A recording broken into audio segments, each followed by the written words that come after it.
Islamic TV, একটি সুন্দর পৃথিবীর জন্য। মানুষ মানুষের জন্যে, জীবন জীবনের জন্যে,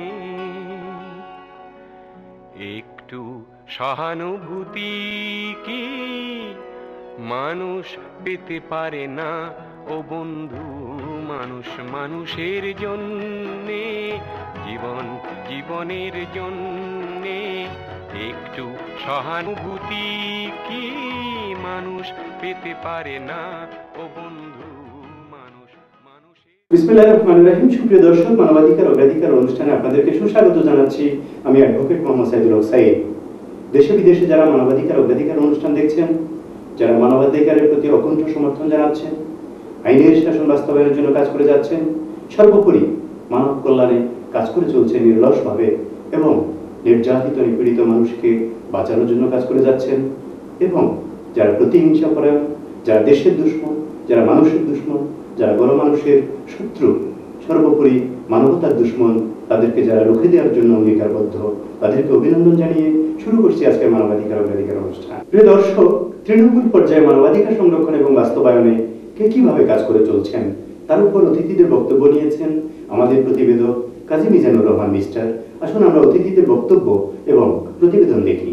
আমি আমার দায়িত্বভার গ্রহণ করার পরে আমি চেষ্টা করে যাচ্ছি ফেনী পৌরসভার সকল নাগরিক সহ ফেনী জেলার সাধারণ মানুষের উন্নয়ন কিভাবে করা যায়, বিভিন্ন ব্যাপারে রাস্তাঘাট, অবকাঠামো, স্কুল কলেজ বিশ্ববিদ্যালয় স্থাপন করা যায়, ফেনীতে কীভাবে মেডিকেল কলেজ স্থাপন করা যায়, এই ব্যাপারে আমার চেষ্টা অব্যাহত রয়েছে। আমি গত 6 মার্চ প্রধানমন্ত্রীর দপ্তরে গিয়ে ফেনীবাসী যাতে সাধারণ মানুষের লেখাপড়ার যাতে সমস্যা না হয়, ছেলে সন্তানেরা যাতে আমাদের ফেনীতে বসে লেখাপড়া করে, তারা সুশিক্ষা শিক্ষিত হয়ে মা বাবার যে প্রত্যাশা সেটা যাতে বাস্তবায়ন করতে পারে, সুনাম বয়ে আনতে পারে, সেই লক্ষ্যে আমি 2টি প্রোফাইল জমা দিয়েছি। মাননীয় প্রধানমন্ত্রী আশ্বস্ত করেছেন। আমি আমার বাবা মরহুম জলালউদ্দিন কমিশনারের নামে ব্লাড ব্যাংক স্থাপন করেছি আমাদের পারিবারিক অর্থায়নে। ইতিমধ্যেই আমার ব্যাংকের সকল কার্যক্রম চালু হয়েছে। এখন আমাদের ফেনীবাসী কাউকেও রক্তের অভাবে অকালে জীবন দিতে হচ্ছে না। ফেনীতে বসেই তারা তাদের প্রয়োজনীয় রক্ত সংরক্ষতে পাচ্ছে। মানুষের কর্মসংস্থানের জন্য একটা পথ খুঁজে বের করছি। এখানে অনেক লোকই কাজ করে, প্রায় 150 লোকের মতো। লোকদেরকে সহযোগিতা করার জন্য এই কর্মসূচি বের করি। বাংলাদেশের আনাচে কানাচে সব জায়গাগুলোতে হিউম্যান রাইটস যেভাবে দেশে নিচ্ছে, হাসিম ব্রিক্সের থেকে অভিনন্দন জানাচ্ছি। বর্তমানে পরিবেশের অধিদপ্তর পরিবেশের উপর একটা চাপ সৃষ্টি করছে, এদিকেও আমরা লক্ষ্য রাখছি, কারণ আমাদের পাঠাটা ছিল জিগজাগ পাঠা। সরকার যেভাবে পরিকল্পনা করতেছে, যেসব রোডম্যাপ সরকারের সফল হয়, সেই জন্য আমরাও সহযোগিতা করতেছি, কারণ সরকার একা কিছু করা সম্ভব না। মানুষ জনগণকে আমরা করতে হবে, সবাইকে নিয়ে দেশ আমাদের ছাড়া কখনো গঠিত হবে না। আমি ব্যক্তিগতভাবে সচেতন থেকেই অনেক দরিদ্র অসহায় মানুষ আছে, তাদেরকে আইনগত সহায়তা দেয়া এটা আমার কর্তব্য বলে আমি মনে করি এবং প্রায়শই সেটা আমি দিয়ে থাকি। আমি প্রথমে যেটা বলতে চাই, মানবাধিকার এটা একটা বিশাল সেন্স। আমি বলবো যে প্রথমত ধরেন আমাদের সংবিধান স্বীকৃত যে মানবাধিকার, আইনের আশ্রয় লাভের কথা বলছেন, হ্যাঁ অবশ্যই সেটাও একটা মানবাধিকার। আইন সচেতনতার সৃষ্টি করা, সেটাও নিশ্চয়ই মানবাধিকারের। সামগ্রিকভাবে মানবাধিকার অনেক বিশাল সেন্স, অনেক বড়। তো সংকীর্ণভাবে যদি আমরা মৌলিক মানবাধিকারের কথা বলি, আইনের আশ্রয় লাভের কথা বলি, মোটের উপর তৃণমূল পর্যায়ে সেটা বিস্তৃতি লাভ করেন। তো সমাজের বিভিন্ন পেশাজীবী যারা আছেন, যার যার অবস্থান থেকে সবাই সম্মিলিত করে এই মানবাধিকার আন্দোলনটা অনেক দূরে এগিয়ে যাবে। সোনাগাজীর মতিগঞ্জ বাজার থেকে বিশিষ্ট প্রবাসী ব্যবসায়ী মোশাররফ হোসেনের ছেলে নাজমুল হোসেন রাকিবকে গত 29 অক্টোবর দুর্বৃত্তরা হত্যার উদ্দেশ্যে অপহরণের পর ওই দিনই রাত 2টায় চট্টগ্রাম পতেঙ্গা এলাকা থেকে সোনাগাজী থানা পুলিশ উদ্ধার করে, কিন্তু রহস্যজনক কারণে অদ্যাবধি কেউ গ্রেপ্তার হয়নি। অন্যদিকে মামলা প্রত্যাহারের জন্য আসামিরা বাদীকে হুমকি দিচ্ছে মর্মে বাদীর পরিবার থেকে হিউম্যান রাইটস সিভিল সোসাইটির কেন্দ্রীয় চেয়ারম্যান অ্যাডভোকেট মোহাম্মদ সাইদুল হক সাইদের বরাবরে অভিযোগ করা হয়। সংস্থার অতিরিক্ত নির্বাহী পরিচালক ঘটনার সত্যতা জানার জন্য সরজমিনে গেলে মোশাররফ হোসেন বলেন, ছেলেকে এভাবে অপহরণ করে বারবার নির্যাতন করতেছে, আমি এটার সুষ্ঠু বিচার চাই। আমাদেরকে বিভিন্ন রকমের সন্ত্রাসীরা হুমকি দিচ্ছে, সমাজতা করতে হবে, না হলে আমাদেরকে মেরে ফেলবে। আমরা মাননীয় জেলা প্রশাসক, এসপি সাহেব এবং স্বরাষ্ট্র মন্ত্রণালয়, পুলিশ প্রশাসনের কাছে, র্যাফের কাছে আমার আকুল আবেদন, আমি যেন সুষ্ঠু বিচার পাই। স্থানীয় লোকজন জানান মোশাররফ হোসেনের সোনাগাজীতে পেট্রোল পাম্প রয়েছে, কিন্তু একদল যুবক প্রায় প্রতিদিন পেট্রোল পাম্পে এসে জোর করে মোটরসাইকেলে তেল নিয়ে যায়। এই অবস্থায় 15 দিন আগে পেট্রোল পাম্পটি তারা বন্ধ করে দিতে বাধ্য হন। পেট্রোল পাম্প বন্ধ করে দেয় ওই যুবকরা ক্ষুব্ধ। রাকিবের চাচা জানান গত রোজার ঈদের কয়েকদিন আগে রাকিবকে শেখ সুমন, জহির সহ একদল যুবক অপহরণ করে সোনাগাজী কলেজের একটি কক্ষে আটক করে রাখে। পরে তার পরিবারের কাছ থেকে 20,000 টাকা মুক্তিপণ নিয়ে তাকে ছাড়া হয়। অপহৃত যুবক রাকিব ও তার মা জানান, আমাকে সোনাগাজী হাই স্কুল ভিতর নিয়ে যায়, আমাকে মারধর করে এবং অটো ঠেকিয়ে চাঁদা চায়। এখন আমাদের ছেলে আমাদেরকে হুমকি দিচ্ছে, আমার ছেলেকে হুমকি দিচ্ছে। এই ব্যাপারটার জন্য আমরা পুলিশের কাছে বা সবার কাছে আবেদন করতেছি। হিউম্যান রাইটস সিভিল সোসাইটি মনে করে আইনের সুফল লাভ করা এবং মৌলিক মানবাধিকার রক্ষা অর্জন প্রতিটি নাগরিকের মৌলিক অধিকার। এক্ষেত্রে অত্র সংস্থা, ফেনী জেলার প্রশাসক এবং পুলিশ সুপারের উক্ত বিষয়ে আশু হস্তক্ষেপ কামনা করছে। প্রতিবেদক কাজী মিজানুর রহমান মিস্টার, ফেনী, মানবাধিকার অগ্রাধিকার ডেস্ক। দর্শক, আইনের শাসন এবং মানবাধিকার বাস্তবায়নে শিক্ষার গুরুত্বের উপর গুরুত্বপূর্ণ কথা বলেছেন আশরারুল হাসান আশু। আইনের শাসন প্রতিষ্ঠায় সাংস্কৃতিক কর্মীদের ভূমিকা অনেক। কারণ হলো আইন প্রয়োগকারী সংস্থা সবসময় আইনের নিজস্ব গতিতে চলতে পারে না, বা আইনকে সবকিছু আইনের আওতায় আনতে গেলে অনেক কিছু নজর এড়িয়ে যায়, যেগুলো হলো আমি একটা ঘরের ভিতরে যদি অপরাধ করি, সেই অপরাধটা কিন্তু আইন আমাকে দেখে না। কিন্তু যারা সংস্কৃতি নিয়ে চর্চা নেওয়া থাকে তাদের ভিতরে একটা সুস্থ মন মানসিকতা কাজ করে।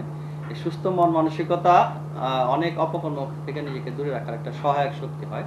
এবং এই সুস্থ মানুষগুলো যদি সাধারণ মানুষের সাথে যখন চলে, তার এই আচরণটা প্রভাবিত করে সেই মানুষটাকে।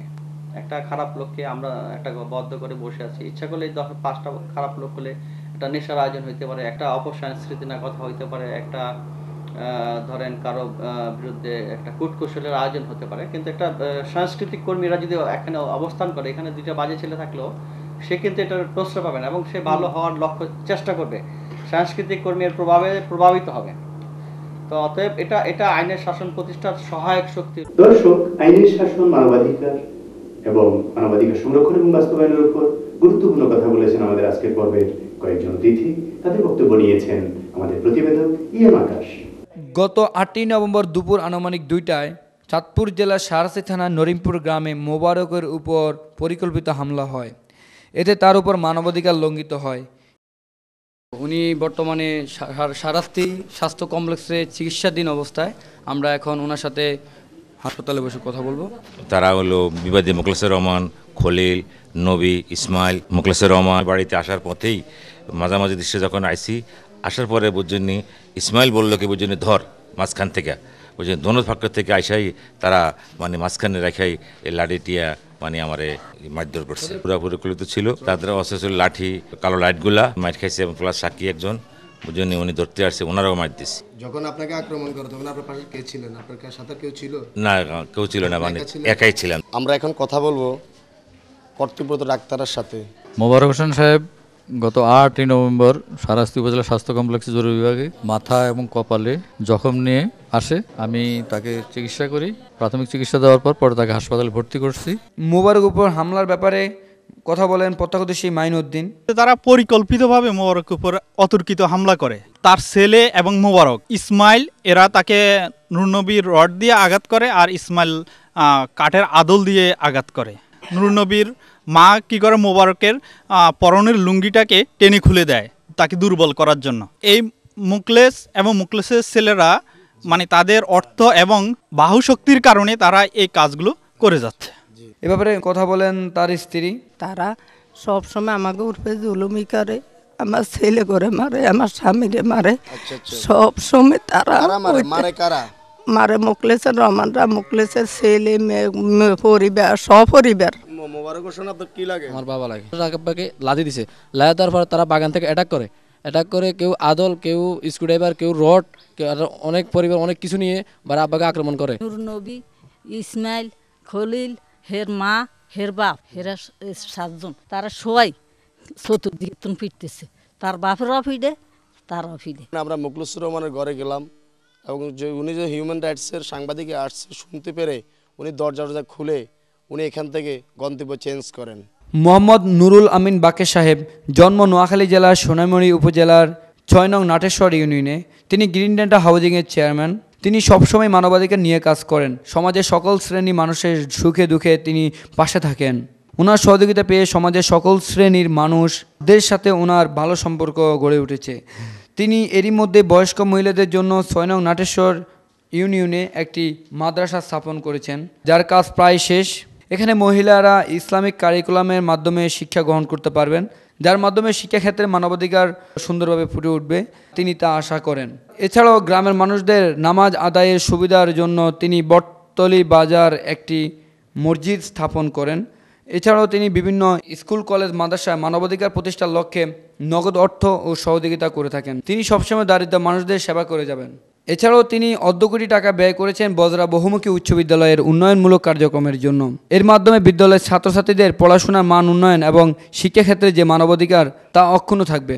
বাকের সাহেব মনে করেন যে মানবাধিকার নিয়ে কাজ করলে ওনার নিজ থেকে অনেক ভালো লাগে, তাই প্রতিনিয়ত তিনি মানবাধিকার নিয়ে কাজ করে থাকেন। তিনি আশা করেন মৃত্যুর আগ পর্যন্ত মানবাধিকার নিয়ে কাজ করবেন। ইয়াম আকাশ, মানবাধিকার অগ্রাধিকার ডেস্ক। দর্শক, আমরা কথা বলছি গ্রিন ডেল্টা হাউজিংয়ের চেয়ারম্যান সাহেবের সাথে। মানবাধিকারের কাজ হলো মানুষের সেবা, মানুষকে সচেতন করা, মানুষের উন্নয়নমূলক কর্মকাণ্ড করা, দুর্দিনে মানুষের পাশে থাকা এবং মানুষকে কিভাবে মানুষের জীবনে গঠন করতে পারে, অন্যের জীবনকে সহযোগিতা করতে পারে, এটাই হলো মানবাধিকারের কাজ। বাংলাদেশের প্রতিটি অঞ্চলে তারা যাচ্ছে, এতে করে সমাজের মানুষ উন্নত হবে এবং এই টিভির সাক্ষাৎকার এবং টিভির প্রচারণা মানুষ দেখবে, শিখবে, উন্নয়নমূলক গঠনমূলক কাজ তারা করতে পারবে, এই বলে আমার মত।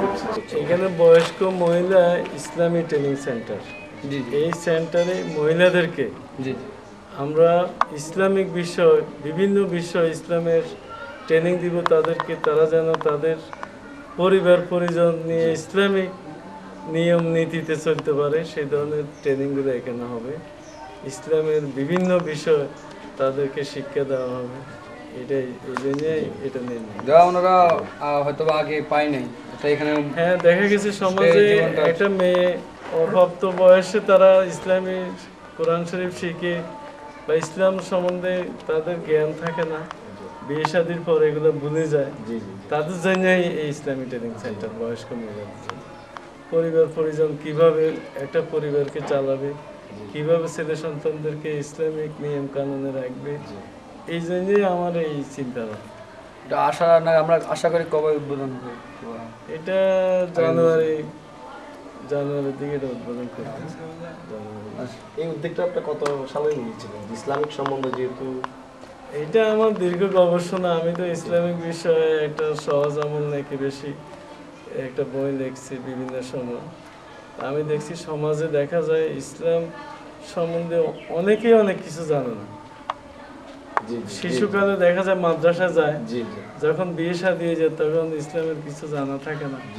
তাই আমার চিন্তা হলো এদেরকে যদি ইসলামিক বিষয় জ্ঞান দিই তাহলে তারা সমাজে এই উন্নত জীবন যাপন করতে পারবে এবং ইসলাম সম্বন্ধে জানবে এবং তাদের পরিবারকে সুন্দরভাবে গোছায় চালাতে পারবে। দর্শক, আমরা কথা বলছি লাকসাম পৌরসভার প্যানেল মেয়র 1 মোহাম্মদ বাহারউদ্দিন বাহার সাহেবের সাথে। লাকসামের একটা ঐতিহ্য এবং সুনাম আছে, সেটা হলো যে এক সময়কার আগেকার সময় আমরা শুনেছিলাম যে কত লাকসাম কত বাত্তি, সেই লাকসামের জায়গা হলো এই লাকসাম। আমি যখন 2001 সনে নির্বাচিত হই তখন আমি আমার পোস্টারিংটা আমি করেছিলাম তরুণ সমাজ কর্মী হিসেবে। তো আমি তখন থেকেই আমি সমাজের সাথে জনগণের সাথে সম্পৃক্ত ছিলাম এবং সমাজের সাথে সম্পৃক্ত থাকার কারণে আমি সমাজের অনেক কাছে চলে যেতে পেরেছি। আর এই কাছে যাওয়ার কারণে জনগণের হৃদয়ে আমার স্থান করে নিতে পেরেছি আমি। সেই জন্যই জনগণ আমাকে দুবার নির্বাচিত করেছে। আমি কোনো টাকার বিনিময়ে ভোট কিনে নির্বাচিত হই নাই, ভোটার বাক্সা লুট করে নির্বাচিত হই না। আমি কিন্তু জনগণের অন্তর থেকে, জনগণ ফেয়ার ভোটে, জনগণের মানে আপন মনে আমাকে ভোট দিয়ে বিপুল ভোটে আমাকে নির্বাচিত করছে। দিন আল্লাহ আমাকে বাঁচিয়ে রাখে, আমি ততদিনে এই মানবতার সেবা আমি করে যাব এবং বড় কোনো উচ্চ বিলাসিতার আমাদের কোনো চিন্তা ভাবনা নাই এবং আমরা কোনো বড় ধরনের কোনো ব্যবসা বাণিজ্য করি না, কোনো রকমের খেয়ে পরে বেঁচে আছি। আর এই সমাজের মানবতা, সমাজের মানুষের ভালোবাসা নিয়ে আমরা বেঁচে থাকতে চাই, এটাই হলো আমাদের চাওয়া এবং পাওয়া। শুভ আনন্দ গণমুহূর্তে সুন্দর নির্বাচন হচ্ছে। আশা করি এখানে 3টি প্যানেল হয়েছে, আমাদের প্যানেলের নাম নতুন ধারা পরিষদ, এটা বিপুলভাবে বিজয়ী হবে, এটা আমার প্রত্যাশা এবং সাধারণ ভোটারদের মধ্যে এই উচ্ছ্বাসটি দেখা যাচ্ছে। কি সিস্টেমে ভোটটা কেন হচ্ছে, কোনো প্রতীক মার্কা নিয়ে না, এটা প্রতীক না, পয়েন্টের উপরে, অর্থাৎ 35 জনকে ভোট দিতে পারবে, কম বা বেশি দিতে পারবে না, দিলে ভোটার তার ভোট ব্যালট পেপারটাই বাতিল হয়ে যাবে। 35-এর বেশি হবে না, কম হবে। আমরা এখন কথা বলবো পুস্তক প্রকাশক 2011 সাল নির্বাচন নিয়ে। মানবাধিকার লঙ্ঘিত হচ্ছে কিনা, সুস্থ ইলেকশন হচ্ছে কিনা, এই বিষয়ে সাধারণ জনগণের মতামত চাবো। কেমন হচ্ছে এখানে ভোট? খুব সুষ্ঠুভাবে হচ্ছে এবং গণতান্ত্রিক প্রক্রিয়ায় সুষ্ঠুভাবে হবে। আচ্ছা, ভোট অতি সুন্দর হচ্ছে এবং শৃঙ্খলাভাবে হচ্ছে, কোনো এখানে বিশৃঙ্খলা নেই। আমরা সুন্দরভাবে হওয়ার আশঙ্কা আছে না, আমরা কোনো বিশৃঙ্খলা আশা করছি না। এই জন্য পুস্তক বিক্রেতা সবাই শিক্ষিত লোক, আমরা শিক্ষিত লোক ভোট দিতে আসছি। আপনি এখানে কেন আসছেন? এখানে যে আসছেন, উপস্থিত আছেন কেন? আপনাদের কি হচ্ছে? আমাদের বাংলাদেশ পুস্তক প্রকাশক ও বিক্রেতা সমিতির ত্রিবার্ষিক নির্বাচন, আজকে আমরা ভোট দিতে আসছি স্বতঃস্ফূর্তভাবে সারা বাংলাদেশ থেকে। আপনি কি ভোটার? জি, আমি ভোটার এবং প্রার্থী। জি, নির্বাচন কেমন হচ্ছে? নির্বাচন ভালো হচ্ছে। আমি এখনো দিই নাই, আমি দেবো, একটু ভোট দিতে যাচ্ছি। আমার প্যানেল হচ্ছে আবু তাহেরের নেতৃত্বাধীন সম্মিলিত পরিষদ, অর্থাৎ আমার নেতৃত্বে একটা পরিষদ গঠন করা হয়েছে। প্রধানমন্ত্রীকে বলে দেন, মাননীয় শিক্ষামন্ত্রীকে বলে দেন, সারা দেশ থেকে আমার পুস্তক ব্যবসায়ীরা এসেছে শিক্ষার আলো নিয়ে, শিক্ষার সংবাদ